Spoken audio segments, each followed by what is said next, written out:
Buenas noches. Sí, otra vez estamos acá en un Inimputables particularmente caliente. Como todos los martes buscamos no defraudar y estar a la altura de nuestros invitados y de la información que manejamos. Los cuatro que hacemos este programa hoy corrimos, y mucho. Y este programa por ahí no se parece en nada a lo que pensábamos que iba a ser temprano a la mañana, sobre todo por la expectativa que se genera en torno a dos temas muy importantes. El primero tiene que ver con el memorándum de entendimiento de la Argentina con Irán. Tiene que definirlo. Dos camaristas están en este momento, tanto Eduardo Farah como Jorge Ballesteros, a punto, ahí, virome en mano, a punto de definir una situación que va a generar enorme ruido y va a tener obviamente coletazos políticos en función de la decisión que vayan a tomar. Muchos pueden recordar que el juez Canicoba Corral en su momento dijo, bueno, esto es abstracto, todavía no hubo posibilidad de saber si es o no constitucional porque no se puede aplicar. Ahora hay dos camaristas, virome en mano, creo que es cuestión de horas nada más donde se conozca esta información que va a hacer mucho, pero mucho ruido. Y hay otra. Estábamos esperando para hoy también la decisión de la Sala Cuarta de la Cámara de Casación Penal, el tribunal más importante en materia penal de la Argentina, hasta dónde llegó el vicepresidente de la Nación, Amado Boudou, para pedir su sobreseimiento en el caso Chicone. Está a estudio, tienen unos días más, hasta el viernes, los tres integrantes de la Sala Cuarta de la Cámara de Casación, Gustavo Hornos, José Geminiani y Mariano Borinsky, son los tres jueces que tienen que definir si sigue investigado o no el vicepresidente de la Nación por el delito de negociaciones incompatibles con la función pública. Obviamente Boudou dice que no cometió delito y por eso llegó hasta la casación con un recurso que se llama excepción por falta de acción.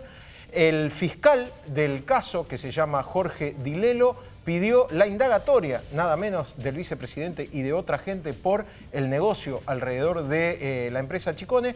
Y el fiscal de la Cámara de Casación, que se llama Javier De Luca, pidió que se revea la decisión de la Cámara Federal en la que le negaron la posibilidad de ser sobreseído y acercó su posición a los pedidos de Boudou en tanto no cometió el delito. Todo esto se va a definir en horas. También de acá al viernes calculamos que la Cámara de Casación va a definir la situación de Boudou. Luego, la causa vuelve al trámite normal que tiene con el juez Ariel Lijo, quien la semana pasada visitó al Papa Francisco en el Vaticano. Y que le dijo una frase que no podemos recordar ahora, hoy está en la nota de Adrián Murano, en Tiempo, algo así como sin cobardía, con prudencia. Bueno, prudencia seguro. Prudencia seguro, bueno, sin cobardía también. Muchos interpretaron políticamente el contexto de esta frase que el Papa Francisco le dice al juez de una causa por demás sensible en un marco público porque lo dijo adelante de mucha gente. Así arrancamos, imagínense cómo seguimos el Inimputables del día de hoy.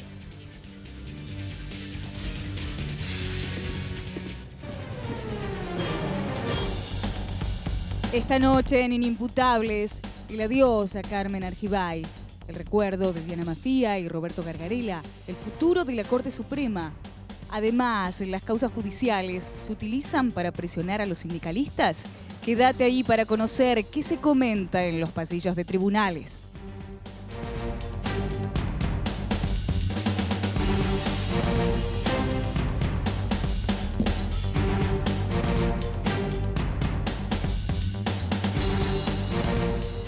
Hablar del currículum de Diana Mafía es enorme, extenso. Algunos los puede aburrir, ¿no? Porque básicamente podemos resumir en el enorme aporte que hace a la cuestión de género, pero no está acá sentado hoy con nosotros por este tema en particular. Hizo una excepción, no tenía muchas ganas de hablar, pero tuvo el extraño privilegio de ser una de las primeras en enterarse de la muerte de la doctora Carmen Argibay. Escribió palabras sumamente emotivas en su blog y muchos de los colegas, creo, nos enteramos a partir de la información que en algún momento surgía, pero obviamente a partir de la pluma de la propia Mafía ya la dábamos por cierta. Muy amiga de Argibay.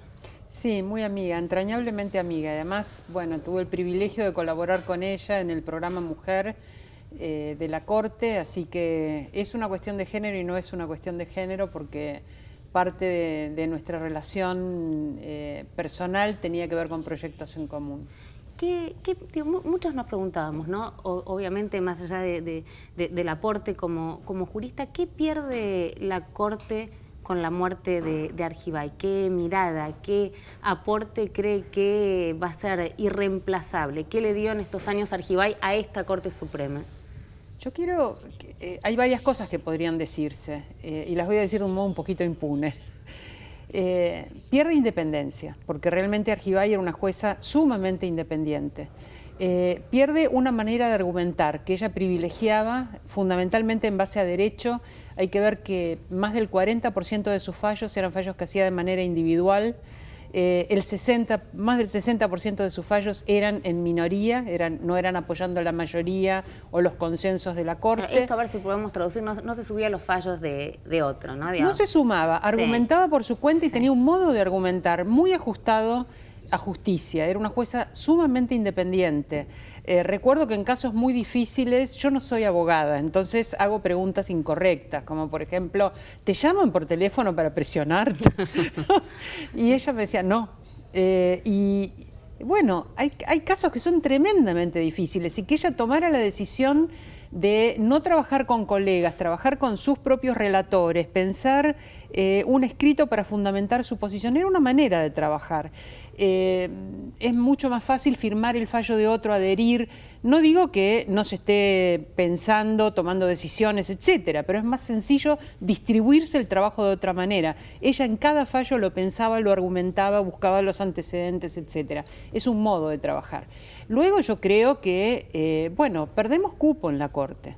Hay que ver que Carmen Argibay muere, la Corte ahora de 7 miembros pasa a 6. Ustedes saben que hay una ley del 2006 por la cual la composición de la Corte va a quedar en 5 miembros. Quiere decir que cuando Zaffaroni renuncie, no renuncie, sino que cumple su edad y él en principio se retiraría a fin de año, la Corte va a quedar en 5 que ya miembros. lo dijo, digamos, un secreto a voz y lo comenta públicamente. Esto tiene que ver, digamos, la parte más técnica con su participación en la Constituyente, donde se fijó el límite de 75, entonces dijo, bueno, yo participé, no puedo acogerme a ese beneficio, me voy. Pero ahí tenemos los 2 penalistas de la Corte.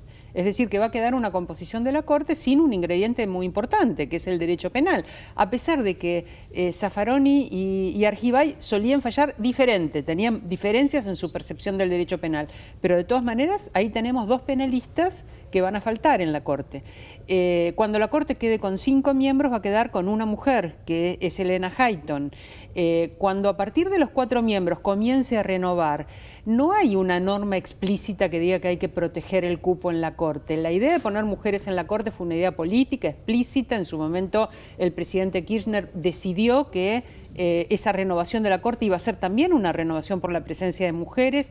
De hecho, Argibay fue la primera mujer nominada, no pudo tomar inmediatamente el cargo porque estaba en el Tribunal Internacional de La Haya con crímenes de guerra, es decir, con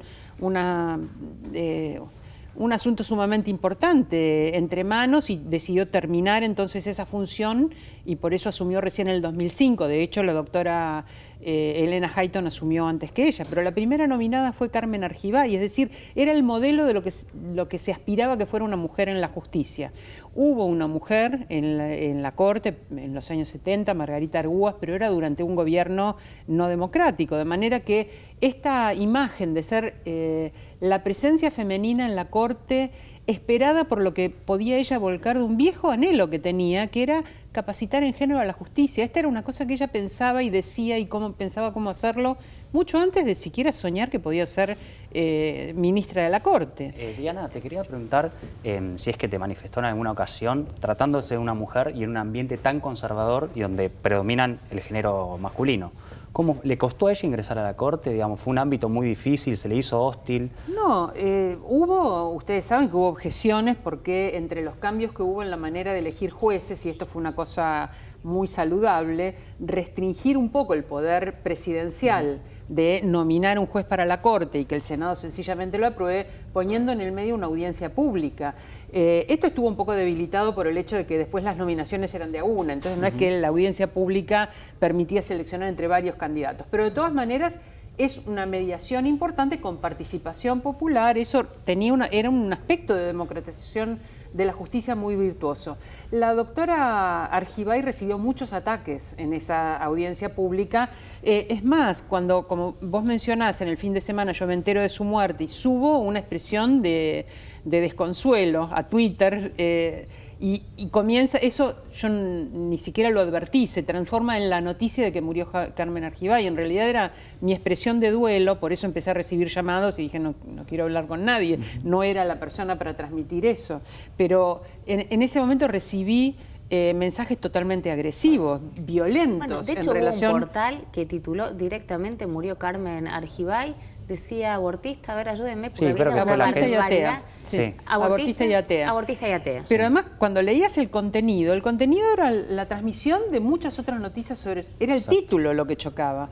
Y hay que ver una acusación, ¿no? Bueno, también era una provocación de parte de ella. La palabra abortista es una palabra horrible y que desvía la atención de lo que realmente se busca, que es no penalizar a las mujeres que abortan. No defender el aborto, sino defender la no penalización y que el Estado se haga cargo legalizando los abortos para que no sean clandestinos. Entonces, el proyecto que hay en diputados y que yo creo profundamente que si la Presidenta de la Nación le quiere hacer un homenaje a la jueza Argibay, a la doctora Argibay, lo que tiene que hacer es permitir que se debata en la Cámara de Diputados el proyecto de aborto legal, seguro y gratuito. Ayer Di Tulio dijo en este mismo programa que no había madurez política, ¿no? Todavía como para... Lo que no hay es permiso. No era el momento, dijo. Bueno, lo que no hay es permiso y claramente con un papa argentino va a ser un poco difícil. Lo que no hay es autorización política, no madurez, porque madurez la sociedad tiene, está sociológicamente eso súper estudiado, cuál es la opinión pública. Hay estudios de opinión pública muy rigurosos con respecto a lo que la sociedad piensa en relación con esto. Y la sociedad no está a favor de penalizar a las mujeres. Después hay detalles que se pueden analizar, ¿no? Ahora, como por ejemplo, si vas a despenalizar por plazos o vas a despenalizar por motivos, a cuáles son esos plazos. Es decir, hay cuestiones técnicas y que hay que refinar. Pero ni siquiera permitir que se inicie el debate, yo creo que es un rasgo de inmadurez de la clase política, no de la sociedad. ¿Crees que expresó su posición, o pudo por lo menos manifestar la posición o plasmarla respecto del aborto en la Corte Suprema, Argibay? Pudo plasmar su opinión con respecto a la interpretación del artículo 86 del Código Penal en relación con el aborto no punible. Y esto fue sumamente importante porque había una lectura tendenciosa de ese artículo 86 que indicaba que la violación por sí misma no era un causal de no punibilidad, es decir, que una mujer violada debía continuar con un embarazo, salvo que fuera además idiota o demente. Sí. No obstante lo cual tampoco hay muchos casos justamente que se han judicializado porque mujeres violadas, que además eran menores de edad, discapacitadas mentales, etcétera, de todas maneras las obligaban. Por eso. Del fallo de la Corte. Sí, el problema es sumamente complejo, pero yo creo que ella allí pudo al menos expresar una opinión con respecto a la autonomía además de las mujeres, la defensa de su integridad, no solamente corporal por el hecho de la violación, sino la posibilidad de decidir autónomamente un proyecto de vida. Si una mujer no fue responsable de una relación sexual porque fue violada, hacerse cargo de la consecuencia de un acto en el que no pudo tener responsabilidad es de una enorme crueldad y sin embargo se sigue haciendo. Se sigue haciendo con menores de edad, con niñas de 13 años, como acaba de ocurrir en provincia de Buenos Aires hace menos de 2 semanas. Entonces, yo creo que al menos ese paraguas, independientemente de que después se pudiera tomar una decisión con respecto al tema más general, ella dijo públicamente estar a favor de la despenalización del aborto, de modo que no es un secreto para nadie y fue una de las objeciones en la audiencia pública. Sí, fue una de las mayores críticas incluso. También decía no debe haber crucifijos en los lugares de justicia y ella no lo tenía. Tenía cosas bellísimas en su despacho y tenía una foto de su madre y tenía objetos lindos y tenía flores y cosas queridas, pero no tenía un crucifijo. Diana, yo te pido a ver si podemos compartirle, volvemos a agradecer a Diana Mafía la excepción que hizo que no, bueno, desde que se conoció la noticia de la muerte para nosotros de la doctora Carmen Argibay, integrante de la Corte, para Diana una amiga entrañable, recoger testimonios de qué significa esto, ¿no? A nivel jurídico también y político, y cuáles son las consecuencias. Y fuimos a preguntar, así como lo estamos haciendo con vos, a quienes consideramos los principales referentes del derecho hoy. ¿Quién aportó por ahí, Lavieri? Aportó una persona que para mí y para mucha gente más es una de las mentes más brillantes que ha dado el derecho en los últimos tiempos. No soy objetivo cuando lo presento, es mi amigo, lo conozco mucho, lo respeto mucho, se llama Roberto Gargarella. Lo contactamos mediante Skype, estaba dando clases en Londres, es una de las personas que escribe, piensa sobre el derecho, sobre teoría constitucional, y a él recurrimos para preguntarle cómo imagina la Corte luego de la muerte de Carmen Argibay.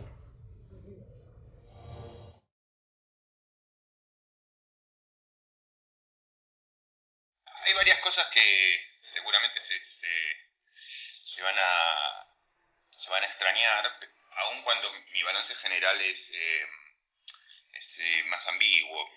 Yo creo que el peso de esa voz permanentemente disidente, digamos, esa voz propia y esa voz que también traía una perspectiva de género era muy importante.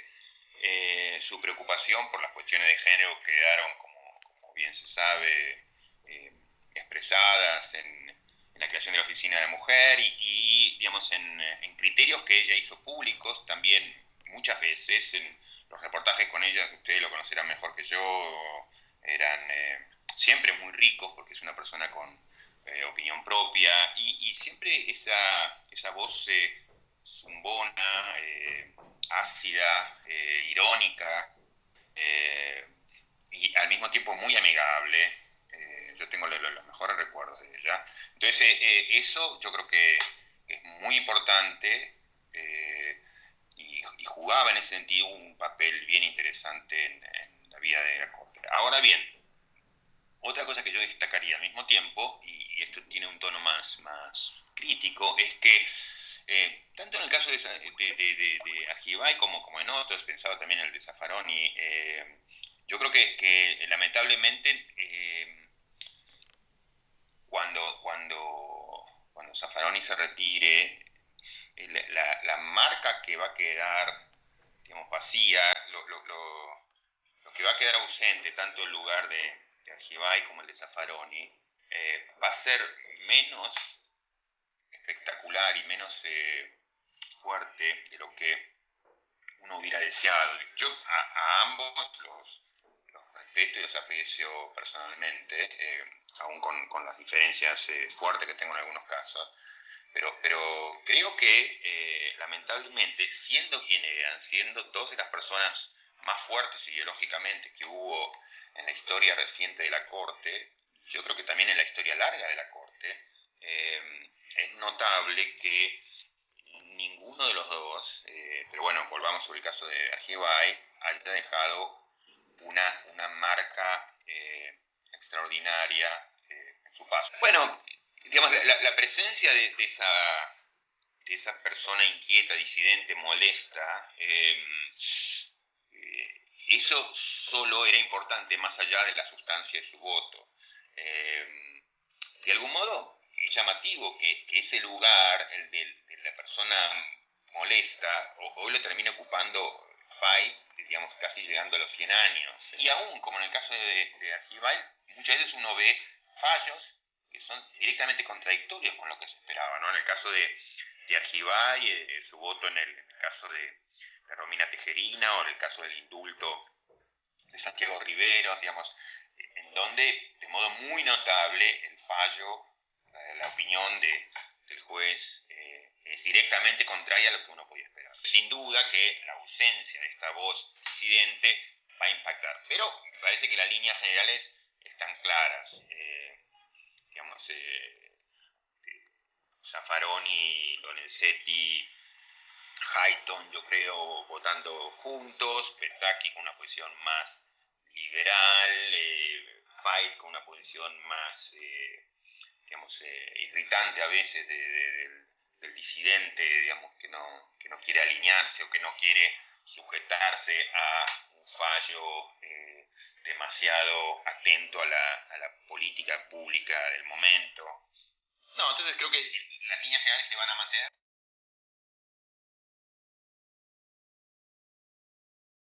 Me parece que tiene posibilidades muy bajas si insiste en un Daniel Reposo o alguien por el estilo, digamos, o sea, un Reposo como como metáfora, ¿no? Pero si, por ejemplo, insistiera con Aslanian, yo creo que ese nombre tendría consenso, pero digamos, 2/3 le va a ser difícil, por eso es que está jugando en distintos lados con las cartas de la subrogancia, ¿no? Entonces, digo, no sé, y no es bueno lo que uno puede esperar del gobierno en ese sentido, pero bueno, es un gobierno en retirada con dificultad para formar alianzas, que siempre en materia de justicia se ha querido cortar solo con materia de justicia y en otras materias también. Y entonces, salvo que ponga un candidato de consenso, y la verdad es que tendría la posibilidad de nombrar en todo caso a una persona, entonces tiene un candidato fuerte que es Aslanian y podría ser aceptado por la oposición, bueno, si quisiera ir por ahí yo creo que tendría éxito, no sé si quiere ir por ahí porque me parece que buscan a alguien más sometido en general, pero bueno, no quiero hacer más predicciones que eso, que es lo que me parece visible. Mirá, por cómo están las cosas aquí, me parece que es ridículo pensar en eso porque no sé, escribo y presento posiciones como que irritan a muchos, entonces en el marco del tipo de polarizaciones que tenemos, eso creo que mucha gente está enojada con las cosas que yo escribo, así que no. Pero bueno, digamos, en la medida en que ese tipo de cosas tengan peso, y me parece que las tienen, yo creo que no hay ni que pensar en eso. A ver, lo escuchábamos a Gargarela, provocador, ¿no? Hablábamos también de una mujer provocadora en el caso de Argibay y él rescataba esto, ¿no? También este carácter de buscar imponerse, lo decía con palabras mucho más lindas de las que estoy diciendo yo, lo decía recién Gargarela. Había un dato de ese texto que escribiste en tu blog en el momento de enterarte que fallecía Carmen Argibay, que muchos no conocíamos o por lo menos manejábamos una información distinta. Teníamos entendido que Argibay cumplía años ahora, ¿no? Sí, en junio. En junio cumplía 75 años, pero que iba a seguir el camino de Faito, de Petraki, de acogerse, digamos, a la posibilidad de seguir por esto de que, bueno, que entró por la ventana en la constituyente la discusión de los 75 años y que se quedaba.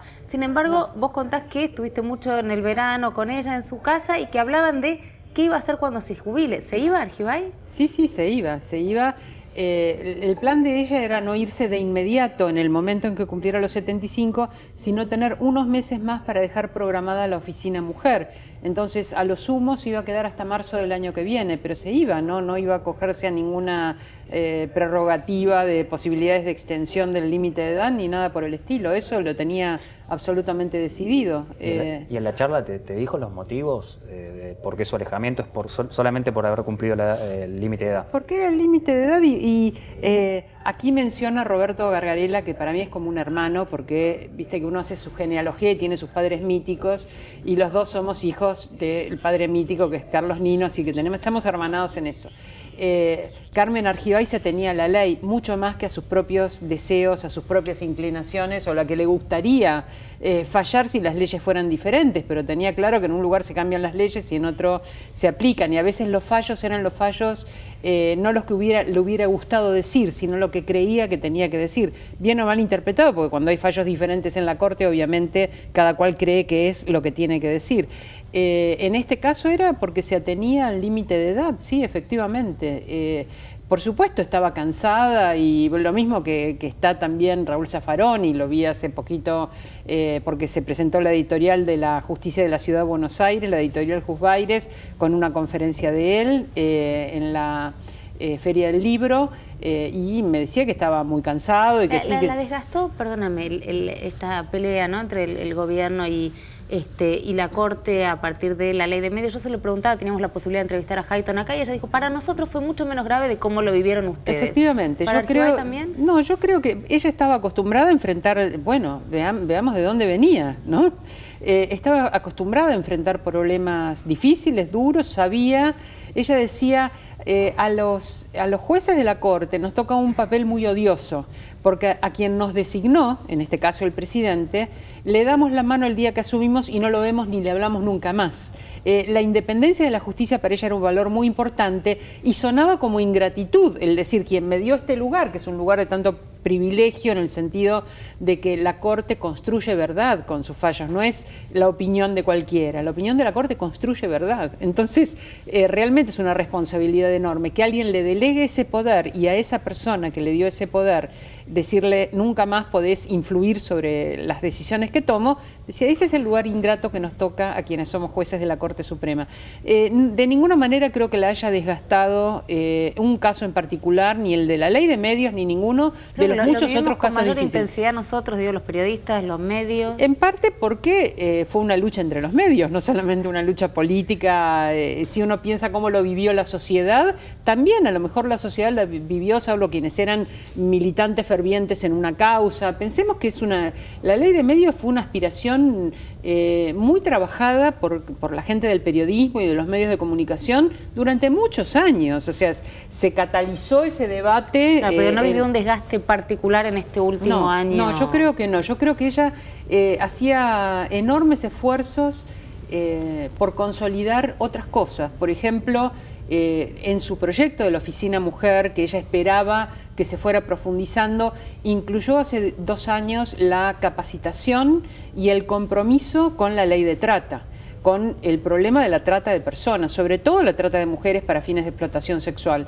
Entonces, ese compromiso con generar una perspectiva de género en la justicia, formar a los jueces, a las juezas y a los efectores de justicia en una perspectiva de género, mostrar que eso era relevante para los fallos, para que no fueran arbitrarios y para principios constitucionales tan básicos como el derecho a la igualdad, para que el derecho a la igualdad se encarne en los cuerpos, en las vidas de las personas. Tenemos que contemplar las diferencias y contemplarlas de manera de hacer equitativas esas vidas.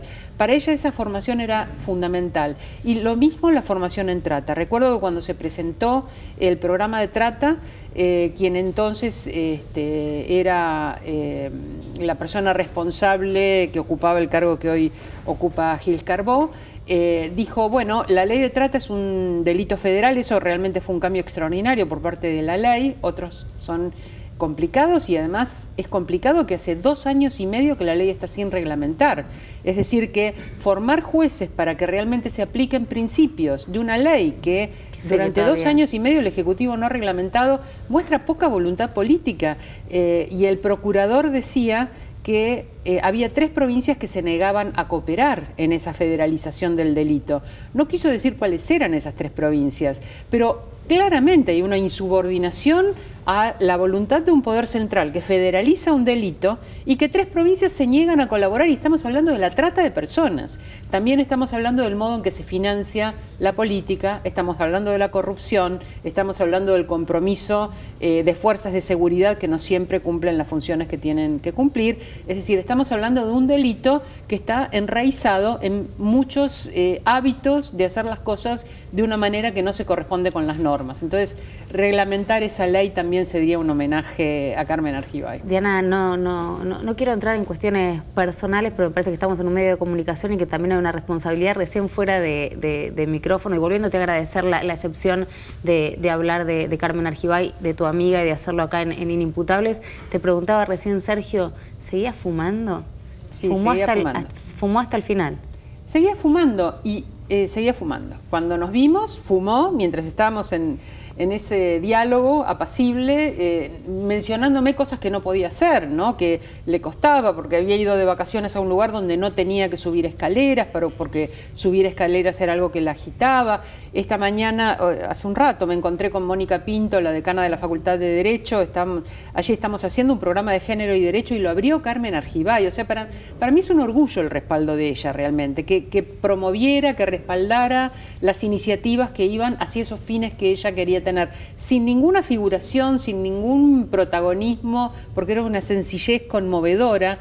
Y Mónica Pinto me decía, bueno, la última vez que estuvo allí habíamos ido caminando despacio y ella tuvo que descansar un poquito en lo que iba de la sala de profesores al salón donde íbamos a hacer la conferencia. Sin embargo, bueno, se restringió en muchas cosas, pero el cigarrillo no lo podía dejar. Y creo realmente que si hubiera querido dejarlo, habría tenido que hacer un tratamiento, probablemente con medicamentos, y no sé si su cuerpo lo habría soportado. Hay un autor ruso, Vladimir Prop, que habla de la estructura de los cuentos fantásticos y habla del héroe. Y dice que el héroe siempre tiene que tener un aspecto de debilidad, ¿no? Es como Aquiles y su talón. Bueno, yo creo que Carmen Argibay era una heroína y su debilidad era el cigarrillo. Diana Mafía, su amiga, haciendo esta excepción de venir a contarnos un poco más sobre ella acá en Inimputables. Muchísimas gracias realmente por haber venido y por el esfuerzo que sabemos que implicó en todo sentido. Después del corte nos metemos de lleno en el debate a 24 horas de la movilización. Vamos a tratar de entender hasta qué punto la justicia, que es de lo que venimos hablando en este programa, usa las causas para disciplinar a los sindicatos.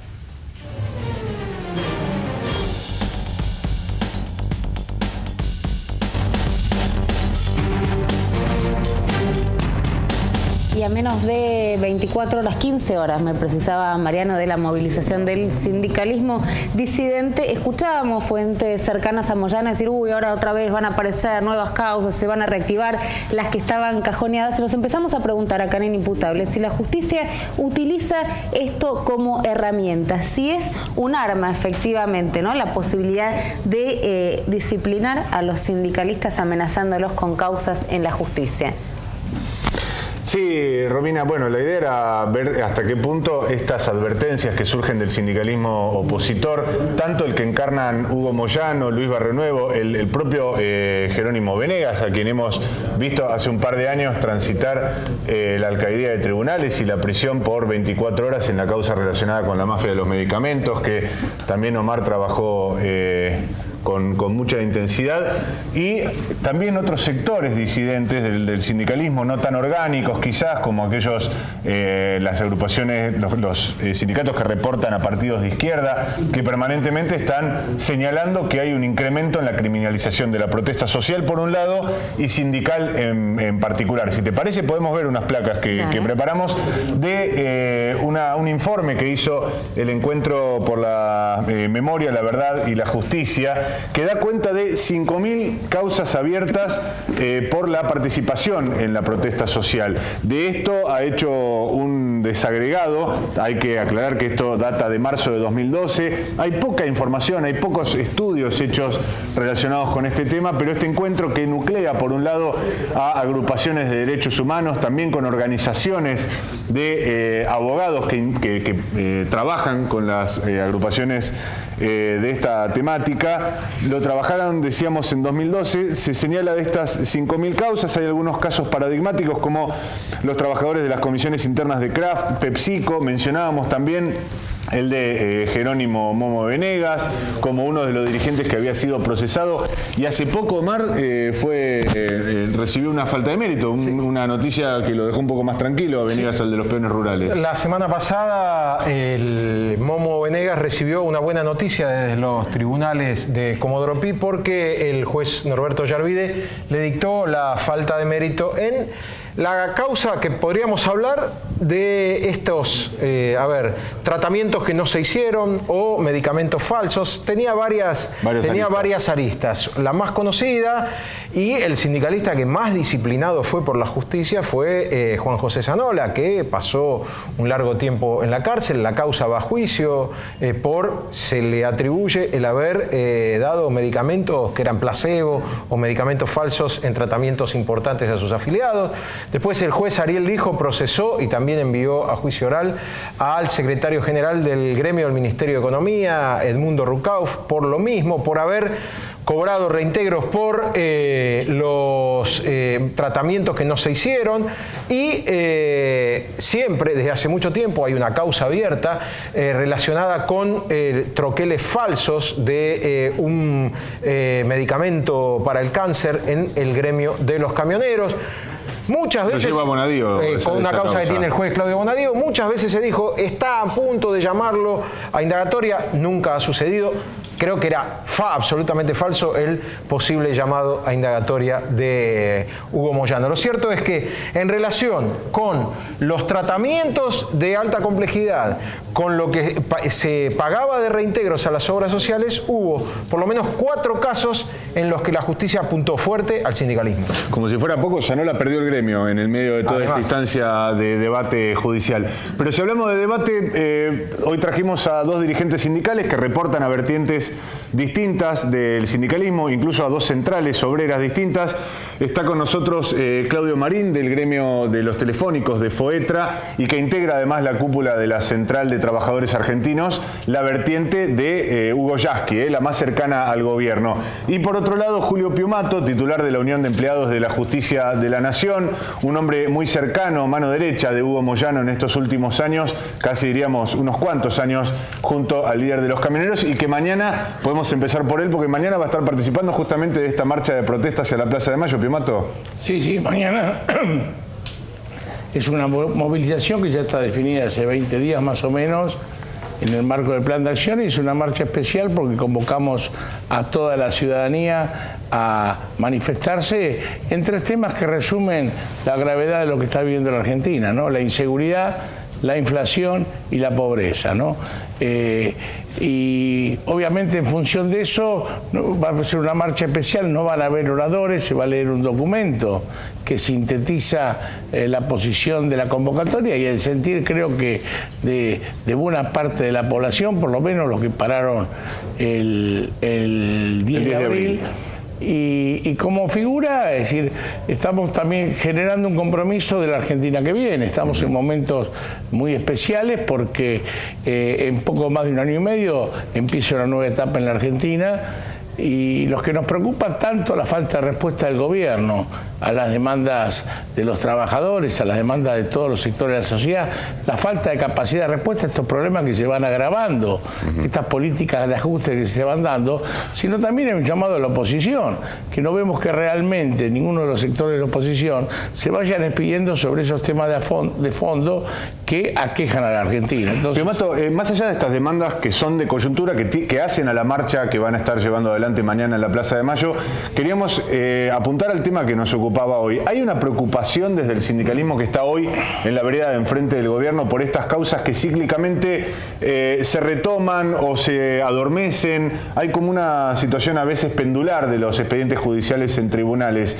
¿Creen ustedes que estas causas sirven para disciplinar el sindicalismo o simplemente se trata de jueces independientes que, de acuerdo al momento que lo consideran procesalmente adecuado, avanzan o retroceden sobre los dirigentes sindicales? No, yo creo que hay el gobierno se ha caracterizado por una acción de apriete a las organizaciones sindicales. En algún momento usó las causas judiciales, ahora las carpetas de Milani, como dicen todos. Pero la intención es que los dirigentes no defiendan a los trabajadores y digamos, claudiquen frente a ellos, ¿no? Hay un montón de casos de gremios que se han ido de la CGT diciendo eso, bueno, que están apretados, que les amenazan con esto, que les amenazan con aquello. En el caso nuestro, evidentemente, han hecho o han intentado todas. En el caso mío particular, como no tenía ninguna carpeta para tirarme, la perjudicaron a mi mujer. Mi mujer es una persona de carrera judicial, tiene casi 40 años de carrera judicial, ganó hace 5 años un concurso para ser jueza laboral, 17 cargos estaban concursados, ella salió primera y largamente dio los orales, todo, fue aplaudida, fue felicitada, y bueno, y de esos 17 se nombraron 11 jueces hace casi 1 año y medio, y fue discriminada, ¿no? Marín, ¿hay persecución a los dirigentes sindicales desde la justicia? A ver, yo creo que hay que diferenciar la temática, porque si no vamos a mezclar peras con batatas y con manzanas. Acá la cosa la cosa es distinta. A ver, una cosa es la protesta social y la justicia siempre que yo tengo uso de memoria respondió a los poderosos, no respondió a los que socialmente estamos en situación de mayor debilidad. Esto fue siempre así. Yo comentaba fuera de cámara, yo ahora tengo 3 causas penales. En algún momento tuve 7, se fueron cerrando algunas. Y esto no tuvo que ver con una persecución política especial, sino que tuvo que ver con que hoy las patronales utilizan la justicia. Pero no la utilizan hoy, la utilizaron siempre. En lo que hace a los problemas que tengan que ver con lo institucional o con cuestiones que rocen lo penal en las instituciones sindicales, lo que tenemos que hacer, cualquier dirigente sindical, es abrir los libros, es decir, cualquier sospecha, pedir nosotros una investigación. Porque aquellos que manejamos, que administramos dineros ajenos, tenemos que tener la mayor claridad posible y poner sobre el tapete todos los elementos de prueba y los elementos de investigación necesarios para que no quede ninguna duda. Porque Marín, ¿hay secretismo de parte de los sindicalistas argentinos? Pero vos te pensás, por ejemplo, yo no tengo la obra social. ¿Vos te pensás que Moyano, que hace 20 años que viene enfrentando los ajustes, cualquiera sea el signo del gobierno que está, vos sabés, le tienen medido hasta, no sé qué, hasta con rayos. Bueno, pero es cierto que cada vez que se intenta mostrar un poco más la información relacionada con los gremios, reaccionan. Ya no es tiempo de la justicia, porque la justicia, como vos decís, maneja sus tiempos. Hoy es preocupante que hay una ley que hizo sancionar este gobierno, que es la ley antiterrorista, que hoy le están aplicando un colega a ustedes, Santiago del Estero. Esto es lo preocupante. No son los poderosos, no son esto. Es una ley que, como Marco, cuando nosotros salió esa ley, denunciamos que venía como parte de una política de ajuste que se profundizó. Decían, no se va a aplicar nunca. Y hoy se le están aplicando a un colega a ustedes. Siempre estuvo, pero es que siempre estuvo la... No, pero hoy hay una ley. Hoy tenemos casos paradigmáticos, como pueden ser. Hoy tenemos situaciones que son absolutamente... Tenemos causas penales fabricadas. Causas penales que están fabricadas... ¿Cómo cuáles? Como las que tenemos en Santa Cruz, las que tenemos en este caso con los petroleros. Los petroleros condenados por el asesinato. Claro, una locura. Pero obviamente donde no está probado que esos compañeros hayan matado a nadie. O sea, no está probado quién mató. Y sin embargo están pidiendo perpetuas. Entonces es una barbaridad. Pero esas situaciones es como hablar de Sacco y Vanzetti. Obviamente la justicia es la justicia de los poderosos y es un instrumento. Pero la ley, si además le das una ley, una ley antiterrorista, que la protesta social. Sí, pero yo no vi a nadie apoyando en la ley antiterrorista para condenar a nadie. Pero cómo no está procesado un periodista de Santiago del Estero. Pero la justicia tiene que ver con una relación social. La justicia tiene que decir, no, la ley no es. Y vamos a ver a quién condena. Para no aplicarla. No quisieron poner un delito federal por suspender comunicaciones y no pudieron de ninguna manera porque no había elementos. Marín. Ahora también hay causas armadas por las patronales donde llegan a ponerle droga a los compañeros, a delegados y eso se arma así, le ponen Moyano droga. La vivió en los 90 esa. A Moyano Moyano fue procesado y encarcelado a principios de los 90. Se le había encontrado supuestamente una bolsa con cocaína en su escritorio. Pero la cuestión se agrava. La criminalización de la protesta social se agrava cuando del propio gobierno, un gobierno que se había puesto enfrente, es decir, el discurso era no vamos a criminalizar la protesta social, pega un giro hace unos años y sanciona una ley que condena la protesta social, la asimila a situaciones de terrorista, bien llamada ley antiterrorista. Y hoy le están aplicando. Sí. Hoy no es una... cuando se criticaba a los legisladores... Perdóname. ¿Dónde están las condenas con este? Pero no condena. Bueno, pero no hay ninguna, procesado un periodista. No hay ninguna. Condena no hay mucha, ni puede haberlo, porque lo que trato de decir es que mientras nosotros mantengamos una ofensiva, cuando la estamos manteniendo, es muy difícil que porque si no, no precisás ley antiterrorista, Julio, con lo que tenés. Vamos, con lo que tenés, sobra para que vayamos todos los dirigentes sindicales. Pero ¿sabés qué pasa? Tiene que ver con el planteo de la pregunta. Sí. Porque hay que escuchar lo que nos preguntan los periodistas. Ellos decían, si se trata de alguna forma de disciplinar la protesta social. Fue un poco en función de mañana. De mañana no tienen forma porque ya, no hay manera, ya estamos. Pero esa ley tiene ese objetivo. La ley antiterrorista tiene ese objetivo de disciplinar la protesta social. Que lo consigan o no, corre por cuenta separada. Pero ahora, cuando se sanciona una ley antiterrorista, es porque viene en cambio en la política económica por parte de un gobierno que no precisamente va a afectar a los sectores patronales o a los sectores de poder, sino va a afectar a los trabajadores, como está haciendo. Estamos en política. Una ley antiterrorista. Yo sigo teniendo por Bin Laden, ya murió. Sigo teniendo paritarias sin ningún tipo de condicionamiento y las sigo teniendo, digamos, y en algún momento no las tuve, y si hoy las tengo, estuve en el mismo marco, tengo el mismo marco legal, tengo exactamente el mismo, no tengo una ley que me dice que tengo que tener paritaria. Para vos no hay ajuste hoy, no hay ajuste en la Argentina. Sí hay ajuste. Sí, fenómeno. Entonces, y el ajuste, todos los gobiernos que han hecho ajuste han tratado de disciplinar la protesta, pero eso es dividiendo al movimiento obrero, dividiendo al movimiento obrero y condicionando eso es ligar una causa con un efecto que no está, que vos sabés que no está probado. Les pregunto si yo algo. me decís que está dividido el movimiento obrero, tenés razón. Somos 5 grupos, ni siquiera somos 5 centrales. Esta es la verdad. Y eso también es responsabilidad. Hay que unirse contra el ajuste. Bueno, veamos cuál es. Contra el ajuste. Está bien, lo que no podés hacer es generar un vacío de poder tal que no sepa quién lo va a llenar. No, y eso, o algunos saben quién lo va a llenar. Sobre eso les quería preguntar justamente. Hay dispersión en el movimiento obrero. 2001 lo decía Cavallo y de la Rúa. Pemato, hay dispersión en el movimiento obrero y eso parece claro. Pero cuando preguntamos esta idea de la justicia, ¿hay una justicia orientada al sindicalismo más de base, más inorgánico si se quiere, y otra distinta para los dirigentes más tradicionales? Aquellos que conocemos desde hace 20, 30, 40 años al frente de su gremio. No, lo que tenés que decir es que acá hay gente que tiene más indefensión que otra. Hay gente que tiene más indefensión que otra. Hay gente que tiene más medios para defenderse. Pero esto es de hoy y es de siempre. Ante la justicia, la justicia con la venda es una payasada. Ya todos sabemos que es una payasada. Marín, obviamente. Hay gente que tiene más posibilidades de defenderse que otra.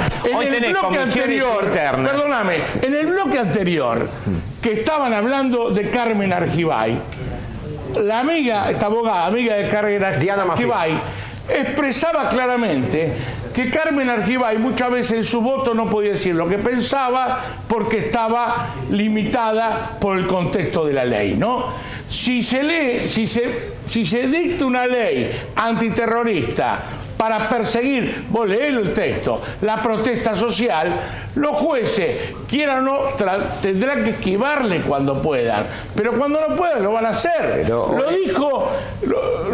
Lo dijeron en el bloque anterior referido a esto. Entonces, un Congreso que sanciona leyes que criminalizan la protesta social responde a un gobierno que plantea política de ajuste que no favorecen a los trabajadores. Los 12,5 millones de pobres que hay hoy en la Argentina certifican eso. Y siempre se dijo que cuando no hay respuesta para lo social, la respuesta viene por el lado más leve o más fuerte, por el lado de la represión. Entonces, eso tenemos. Lo que tenemos que hacer es legislar. Lo que tendría que hacer el gobierno, que hoy tiene mayoría, digo el gobierno porque tiene la mayoría en las dos cámaras, es legislar para eliminar las leyes vigentes de la dictadura militar que violan derechos humanos de los trabajadores. Hay derechos de los trabajadores cercenados todavía por normas que están vigentes de la dictadura. Piumato, Y un gobierno que dice ser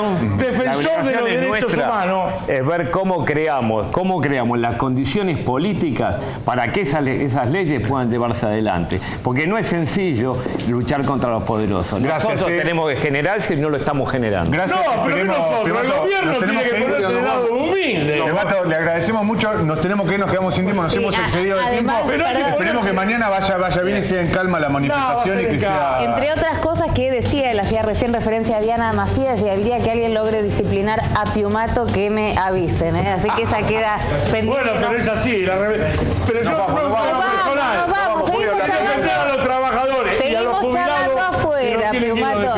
Les agradecemos Gracias mucho, por venir a los dos. Sí, les agradecemos mucho a los que están del otro lado. Prometimos un inimputable caliente. Creo que cumplimos, solo nos queda mejorar. Muchas gracias. Hasta el martes que viene.